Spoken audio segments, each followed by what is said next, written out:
Another day, another basketball stories na naman ang pagkikwentuhan natin.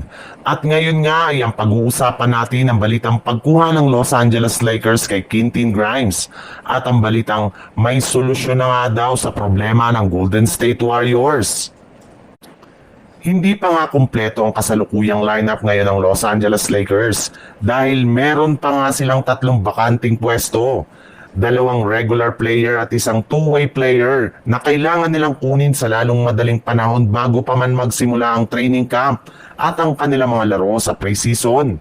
Kaya maging ang kanilang superstar na si LeBron James ay nagtatrabaho na rin naman nga para lamang mapunan ang kakulangan ngayon ng team sa kanilang lineup. Sa katunayan, kumalat na nga sa social media ang isang video habang kasama niyang nagpa-practice ang kanyang dating teammate na si Kevin Love na isa sa mga big man na kanilang target na kunin ngayong off-season.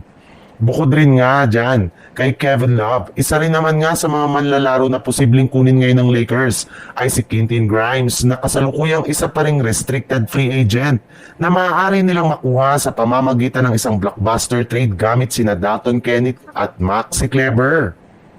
Sa ibang balita naman, handa na nga daw sana si Coach Steve Kerr at ang buong coaching staff ng Golden State Warriors na gumawa ng ilang mga game plan at strategiya para kina Stephen Curry at Jimmy Butler. Ngunit hindi rin naman nga yan magagawa-gawa since hindi pa nga kumpleto at maayos ang kanilang kasalukuyang lineup. At lahat nga ng mga yan ay nangyayari ngayon dahil sa hinahanap nilang problema kay Jonathan Kuminga. Wala nga silang magawa ni isa mang bagong move dahil lamang sa kanya. Kaya mismong si Stephen Curry na nga daw ang nakiusap na pabayaan muna nga daw ngayon si Kuminga at mag-focus muna sa pagpapapirma ng mga bagong manlalaro sa free agency, lalo na ang pagkuha nila kay Al Horford.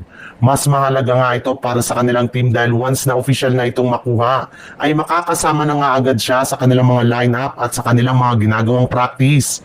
Dahil rin dyan, ay makakagawa na rin naman nga ang kanilang coaching staff ng bagong game plan at play since si Horford nga ang plano nilang ipalit kay Kevin Looney bilang kanilang bagong starting center sa darating na season.